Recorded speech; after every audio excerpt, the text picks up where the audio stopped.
Bonjour à tous et bienvenue à l'Arfis. Je suis heureux de vous retrouver pour un nouveau numéro des Directs TV consacré aujourd'hui à Lyon Passion Cinéma. Il y a tout juste 124 ans, le premier film de l'histoire du cinéma a été tourné ici, à Lyon. C'est ainsi que la sortie des usines Lumière, communément appelée le premier film, a été tournée dans le quartier de Montplaisir. Ce premier film est né de l'innovation des frères Lumière, le cinématographe. Cette invention technologique de l'époque a révolutionné notre perception du monde. Après un tel succès national, avec leur prototype de prise de vue, les frères Lumière quittent Lyon avec le désir de révéler le monde à leurs spectateurs. Ils répandent leur savoir-faire à travers le globe et captent des instants de vie. C'est grâce à eux que le cinéma est devenu un 7e art à l'international. Nous nous sommes alors posé la question, que reste-t-il de l'héritage Lumière à Lyon en 2020 ? Pour répondre à cette question, nous aurons le plaisir d'accueillir sur notre plateau Maëlle Arnaud, programmatrice du festival et de l'Institut Lumière, Olivier Calonnec, directeur des festivals au cinéma Le Zola, Benoît Prabel, cofondateur du festival Kino et réalisateur, et enfin Marie Vatrigan, étudiante en première année ici à l'Arfis. On vous annonce que vous pouvez réagir en direct sur nos réseaux sociaux. Vous pouvez poser vos questions, n'hésitez pas, puisqu'à la fin de l'émission, une question sera retenue et elle sera posée à nos derniers invités. En attendant, nous accueillons notre première invitée, Maëlle Arnaud, programmatrice à l'Institut Lumière.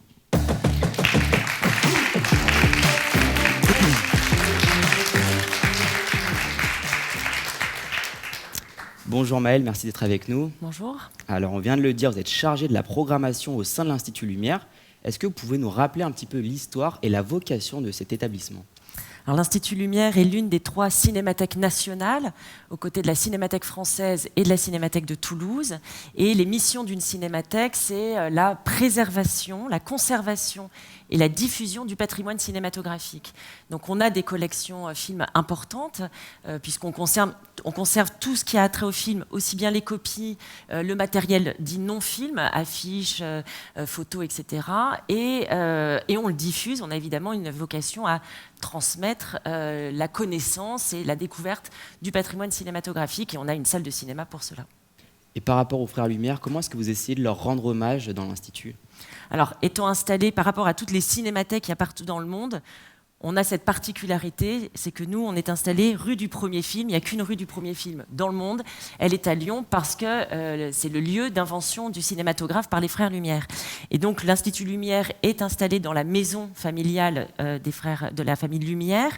Et c'est dans cette maison qu'on a installé un musée qui est dédié à l'invention, aux diverses inventions des frères Lumière, évidemment, centré autour de l'invention ultime, en tout cas la plus reconnue, qui est celle du cinématographe. Et donc il y a des objets de famille également, il y a tout ce que la famille a pu posséder qui sont...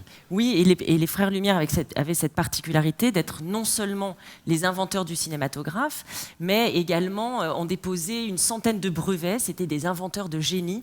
Donc c'est vraiment l'histoire de ces inventions, et évidemment pour le cinématographe, de tout ce qui a précédé la réflexion qui a permis l'invention du cinématographe jusqu'à son aboutissement, et jusqu'à l'ère du numérique, l'invention par les frères Lumière n'a pas évolué, ou quasiment peu, à part sur la longueur possible des films. Mais sinon, l'invention du cinéma était déjà aboutie et complète quand les frères Lumière l'inventent en 1895. Alors, à l'écran, on peut voir normalement un montage des films des frères Lumière. Comment est-ce que vous œuvrez à votre échelle pour faire perdurer ce patrimoine dans la ville ? Alors, on a été chargé par la famille Lumière, par les ayants droit Lumière, de nous occuper du patrimoine Lumière. Donc, c'est nous qui en gérons les droits, et on a, depuis plusieurs années, initié la restauration de ces films. Il y a 1422 films de production Lumière qui appartiennent donc à ce patrimoine Lumière, et avec l'aide du CNC, on a commencé à faire un travail de restauration de ces films. On a fait une première partie de 130 films il y a quelques années. Là, on est en train d'en faire restaurer 300. Et quand on a fait la première restauration, il nous est venu l'idée de faire un film, un documentaire que Thierry Frémaux a réalisé à partir de ces films Lumière pour raconter l'histoire de cette invention. Voilà, il y a 110 films Lumière dans le film qu'on a appelé Lumière. Lumière, l'aventure commence, et qui permet de faire découvrir au plus grand nombre les films des frères Lumière et cette invention. Et quand on regarde la programmation, donc il y a forcément des films anciens, des films des Frères Lumière, mais il y a aussi des films plus récents. Vous essayez de balayer quelle période, jusqu'où? Alors, sur la question du patrimoine et de la date de qu'est-ce que c'est qu'un film de patrimoine, récent, etc. À quel moment on considère qu'il est classique, il y a plusieurs points d'entrée qui permettent, mais en fait, au final, on se rend compte que dans un lieu comme le nôtre, peu importe, je dirais, la date précise pour considérer qu'un film est un film classique ou non, il est évident qu'on est tourné vers le cinéma classique et on ne demande pas de films contemporains, on ne fait pas de sortie nationale. En revanche, si on invite, on fait une rétrospective consacrée à Oliver Stone. S'il avait fait un film il y a 2 ans, on aurait montré son dernier film parce que ça fait partie de sa filmographie. Par contre, on a à cœur, évidemment, de faire découvrir l'histoire du cinéma depuis ses débuts. Avec une grosse attention. Des thématiques en fait. Vous essayez de rentrer par thématique. On fait un gros travail autour du cinéma muet par exemple. On fait des rétrospectives autour d'auteurs, de réalisateurs. Là, on est en train de boucler la prochaine programmation qui sera consacrée. Il y aura 2 rétrospectives principales. L'une consacrée à l'acteur Marcello Mastroianni. Donc on remonte assez loin dans le cinéma italien. Et l'autre à Spike Lee, qui est un auteur contemporain dont le dernier film a 2 ans. Alors, le plus gros événement que propose l'Institut, c'est forcément le festival qui a lieu chaque année en octobre. L'an passé, 200 000 personnes ont participé au festival, soit 30 000 de plus que l'édition précédente. Durant l'événement, la Halle Tony Garnier devient même la plus grande salle de cinéma au monde, avec plus de 5 000 spectateurs. D'où est venue cette envie de créer un festival des classiques, comme on dit, et comment est-ce qu'on peut expliquer un tel succès ici à Lyon ? Déjà, cette envie, c'était la continuité pour nous du travail qu'on faisait toute l'année à l'Institut Lumière, à savoir cette attention à faire découvrir et à diffuser et à partager cette histoire du cinéma. Et nous, on considère que, vous disiez que désormais le cinéma était un art. Mais on voit bien qu'il y a des arts plus nobles dans les considérations parfois des politiques culturelles, où il est plus noble de parler de théâtre ou d'opéra, voilà, et que le cinéma, il y a un côté, c'est un peu l'industrie, c'est un peu populaire, bon, donc on ne sait pas très bien. Et nous, on a à cœur de montrer que c'est un art qui a toute sa place dans la vie des citoyens et des gens. Peut-être plus accessible aussi. Qui est plus accessible, ça je trouve que c'est comme en peinture, en théâtre, il y a des choses plus ou moins accessibles, et en cinéma c'est pareil. Mais son côté populaire ne doit pas être au détriment d'un regard artistique posé sur les œuvres. Et créer le Festival Lumière, c'était prendre conscience que par l'événementiel, on pouvait avoir une force de frappe, et quand je dis une force de frappe, aussi bien en termes de communication, de visibilité, les gens réagissent, les Lyonnais, les gens de la métropole réagissent à l'événement. Notamment avec les grandes stars qu'on invite chaque année. Et justement, il y a une tradition à l'Institut Lumière à laquelle tous les cinéastes participent. C'est la célèbre sortie des usines réinventée à la sauce de l'artiste qui gagne l'édition. Alors, il se positionne avec une caméra exactement au même endroit que celle des Frères Lumière. Les étudiants de l'Arfis se sont d'ailleurs rendus à celle réalisée par celle de Francis Ford Coppola, qui était en 2019 le grand gagnant. Regardez.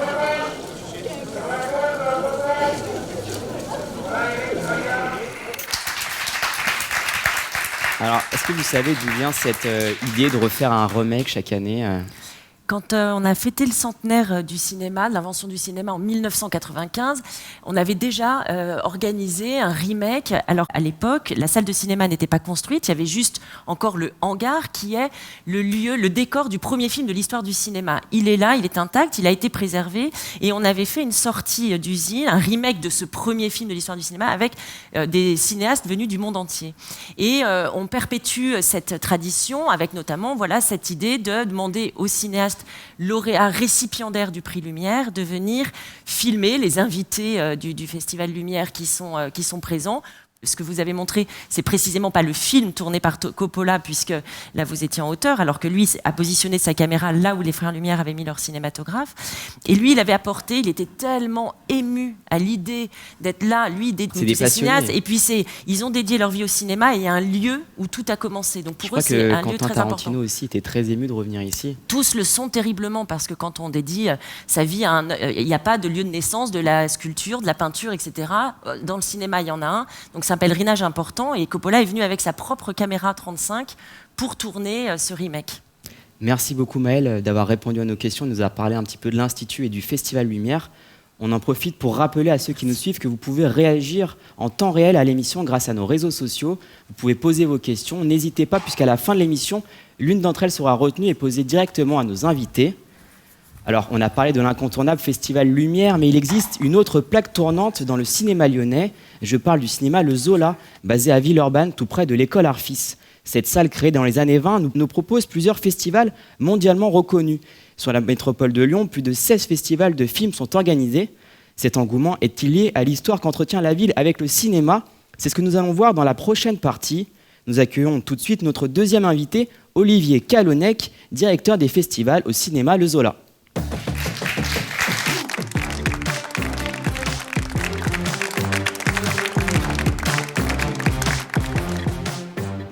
En tant que directeur d'un cinéma lyonnais, le Zola, est-ce que vous sentez que vous avez un rôle à jouer avec l'héritage des Frères Lumière?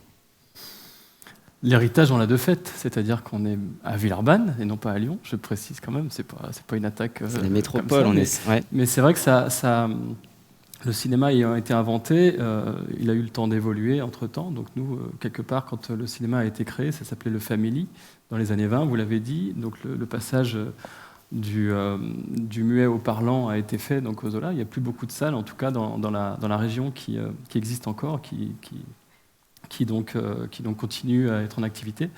Nous, on continue à exercer notre profession de la meilleure manière qui soit. Enfin, on essaye en tout cas de rester vivant, de rester dynamique, d'être ancré dans la cité et d'essayer de trouver des publics, d'essayer de dessiner le cinéma de demain aussi, parce que le cinéma va évoluer donc, dans les années à venir, était en train d'évoluer déjà.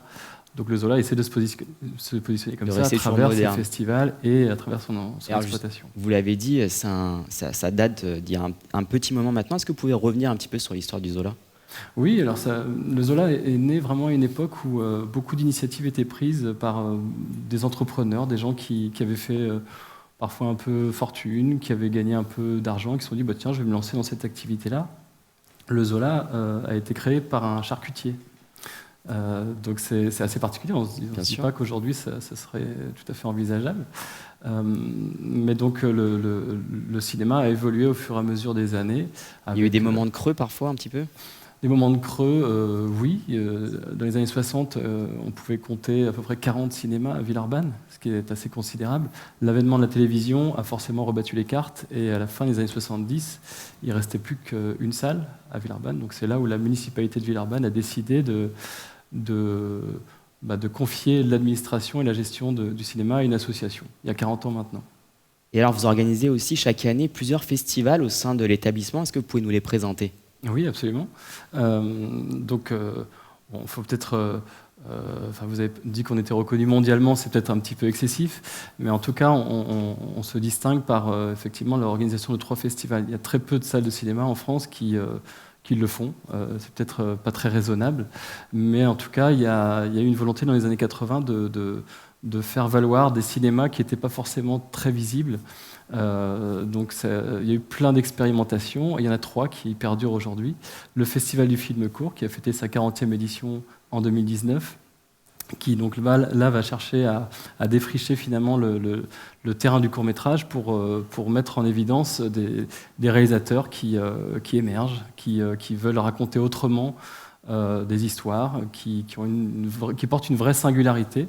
Donc on a passé 250 films lors de la dernière édition à travers des programmations qu'on a souhaitées originales, avec des ciné-piscines, avec de la réalité virtuelle, avec une soirée What the fuck, une longue nuit de la fesse. Voilà. Enfin, on essaie vraiment d'explorer différentes facettes du cinéma avec différentes approches. Et ça prend, est-ce que vous avez l'impression qu'il y a un vrai engouement pour les Villeurbanais, les Lyonnais autour du cinéma? Oui, alors paradoxalement, en fait, c'est un public plutôt lyonnais qui vient au festival. Local. Oui, à Villeurbanne, il y a quand même des spectateurs fidèles, mais on sent qu'il y a un frémissement aussi lyonnais, donc avec une tendance à se dire, bah, tiens, au Zola, il se passe quelque chose. Et c'est ça qu'on essaie de cultiver vraiment. Alors à ce sujet, le taux de fréquentation des salles de notre région se place en deuxième position derrière Paris. Nous avons 833 écrans, dont 188 rien que dans le Rhône, et plus de 50 000 fauteuils. Est-ce qu'on peut y voir un engouement vraiment marqué sur le territoire là ? Il y a un vrai engouement. Alors je pense qu'il y a aussi c'est historique, c'est-à-dire que le cinéma s'est déployé au fur et à mesure. Qui date des Frères Lumière peut-être ou pas ? Je ne pense pas que ça date des Frères Lumière, que ça date d'aussi loin, mais en tout cas, il y a une vraie vitalité dans la région à travers une organisation aussi structurelle, c'est-à-dire qu'il y a le GRAC, Festival Connexion, qui coordonne, qui mutualise des moyens et qui permettent du coup aux acteurs d'être en lien les uns avec les autres et de faire évoluer aussi leur activité. Pour la création. Pour la création, enfin surtout pour faire vivre les films, en tout cas de leur salle. Donc, et juste pour finir sur les festivals, vous me posiez la question juste avant, il y a aussi le Ciné O'Clock qui valorise le cinéma britannique et irlandais. Et les reflets du cinéma ibérique et latino-américain qui ont lieu, eux, en mars. Donc là, c'est 15 jours, et c'est le festival qui rencontre le plus de succès aujourd'hui. C'est vraiment dense ici. Merci beaucoup, Olivier Calonnec, d'être venu sur notre plateau et d'avoir répondu à nos questions.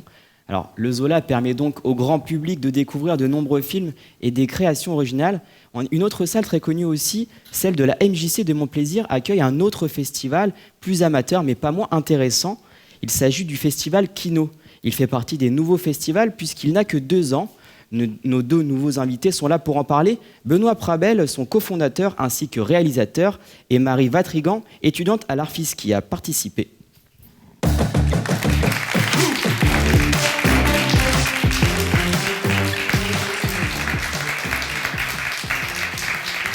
Bonjour à vous deux. Bonjour Marie, bonjour Benoît, merci d'être sur le plateau.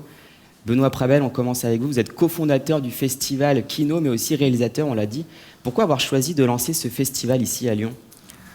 Pour commencer, Kino n'est pas à proprement parler un festival. On dirait plus que c'est un mouvement de création cinématographique. On voudrait même dire une forme de laboratoire cinématographique avant d'être un festival et un lieu de diffusion. L'idée est partie de 2 personnes qui ont cofondé avec moi le festival, qui s'appellent Nayan Ducruet et Laetitia Groux, et qui revenaient du Canada. Et ils ont découvert là-bas Kino, qui est un mouvement mondial, et qui est né à Montréal en 99, donc il y a déjà une belle histoire. Et ils ont exercé là-bas, ont démarré, on va dire, leur carrière en faisant des kinos, c'est-à-dire en réalisant des films dans le cadre de Kino. Ils sont revenus à Lyon et ont constaté qu'ils n'avaient pas de cellules parce que Kino, depuis 1999, s'est un petit peu répandu à travers le monde et des cellules se sont créées un petit peu partout, beaucoup en France, beaucoup dans des pays francophones. Ça a émergé et à Lyon, du coup, il y a 2 ans, aucune cellule n'était existante et active. Donc, ils ont décidé de lancer ce festival, ou plutôt ce mouvement. Et je me suis joint à cette équipe en rencontrant Laetitia. Une autre personne, Sarah Beaulieu, nous a rejoint également. Et à 4, on a lancé en octobre 2017 la première soirée à l'Aquarium Ciné-Café, situé à Croix-Rousse à Lyon, dans l'idée de se dire qu'à Lyon, il y a une vraie histoire liée au cinéma, il y a un vrai dynamisme, il y a des écoles, il y a des professionnels de partout, des gens qui ont envie d'exercer, et on s'est dit qu'il y avait de la place pour lancer un vrai kino qui fonctionne. Et d'ailleurs, on a été très très très très vite impressionnés par l'engouement que ça a pris, puisque rapidement, de nombreux gens sont venus, ont réalisé des films. Les soirées à l'Aquarium se sont très vite remplies. Alors Benoît, pour être plus concret sur ce que vous proposez, il y a un teaser que vous avez réalisé pour l'anniversaire des 2 ans de l'association. Oui. Il nous parle plutôt bien du concept. Je vous propose de le regarder, on va pouvoir le commenter ensuite. 124 ans après l'invention du cinéma à Lugdunum, tous les cinéastes ont déserté la cité pour partir à Lutèce. Tous ? Non. Une bande d'irréductibles kinoïtes résiste encore et toujours à l'appel de la capitale.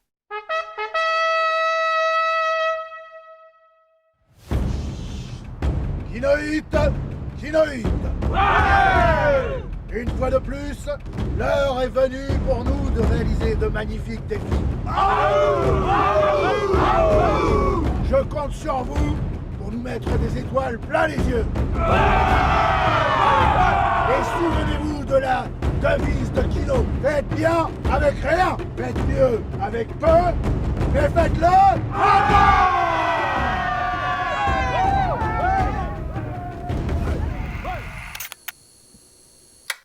Je vous ai vu pendant le sujet, vous étiez en train de répéter un petit peu la devise, on l'a entendu. Est-ce que vous pouvez nous la rappeler ? Alors oui, la devise, c'est faire bien avec rien, faire mieux avec peu, mais le faire maintenant. Donc c'est la devise qui a été entérinée par Kino Montréal et qui est la devise qui est généralisée et qui est un petit peu la seule règle que doivent suivre, on va dire, une cellule Kino dans le monde. C'est-à-dire qu'en gros, l'idée, c'est de faire, quoi qu'il en coûte, faire des films. C'est-à-dire qu'aujourd'hui, on a des moyens de beaucoup plus démocratiser, de pouvoir réaliser des courts-métrages.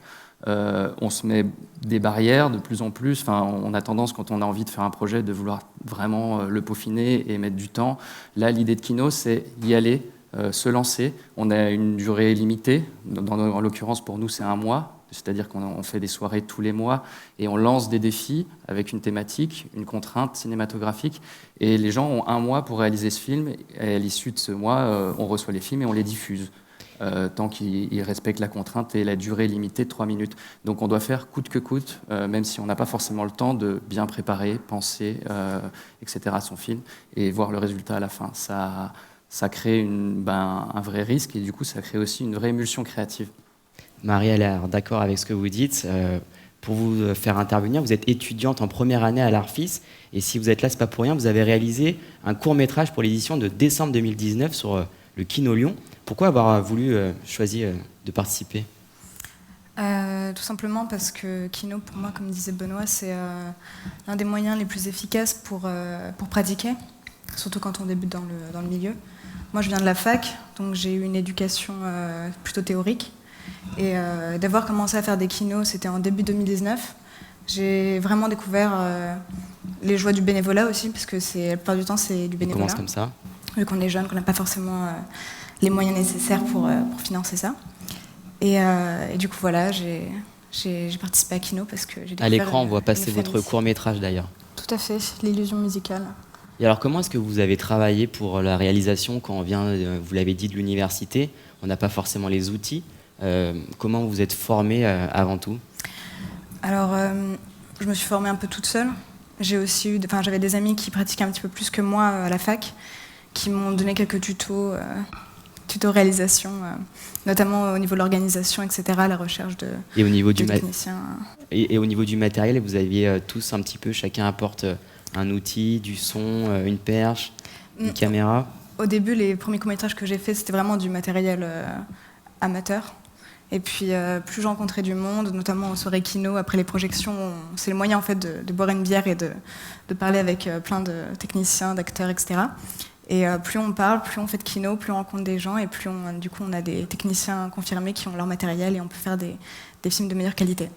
Benoît, on l'a dit juste avant, vous avez participé à l'édition de janvier dernier avec votre court-métrage, qui s'appelle Une vie rêvée, que l'on voit également à l'écran. Un petit mot pour parler du tournage là-dessus ? Une vie rêvée, il a été réalisé dans le cadre d'une soirée où la thématique était la manipulation et où on avait posé comme contrainte au film de réaliser un film qui respecte le test de Bechdel, donc c'est-à-dire où il y a 2 protagonistes féminins forts selon certaines règles. Ces 2 protagonistes doivent être nommés, discuter ensemble et parler d'autre chose que d'un homme. C'était une soirée où le test de Bechdel est censé définir si un film met bien en valeur des protagonistes féminins. Ça permet de voir si les protagonistes féminins sont bien mis en valeur. Excusez-moi. Et du coup, ce film il a été réalisé donc dans le cadre de Kino et j'ai reçu un scénario qui est écrit par Mathieu Thiel, qui m'a beaucoup plu parce qu'il parlait de la manipulation des réseaux sociaux, des comptes comme Instagram qui incitent notamment les femmes à devoir au quotidien transformer leur quotidien, se transformer elles-mêmes pour paraître au meilleur, ou enfin en tout cas se mettre en scène en permanence. Et ça, c'est une forme de manipulation qui est assez terrible. Et du coup, on a mis en scène 2 personnages, 2 femmes. L'une d'elles admire une amie d'enfance sur les réseaux sociaux, trouve que sa vie est naze et pourrie. Et un jour, cette amie, Léa, vient sonner à sa porte pour lui dire qu'en fait, elle a envie de se libérer de ses carcans et elle a envie d'être comme Amandine, qui, elle, est beaucoup plus libre, finalement.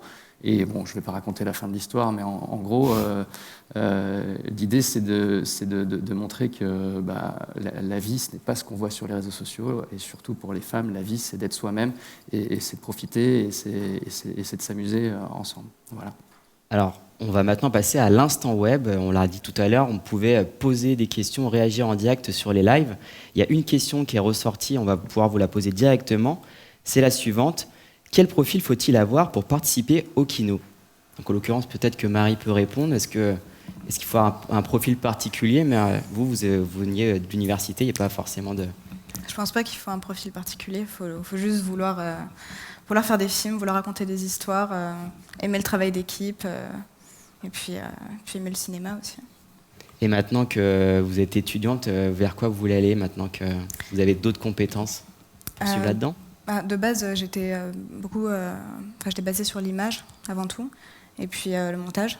Et du coup, avec les cours que j'ai eu à l'Arfis depuis le début de l'année, je pense que je vais aller en post-production.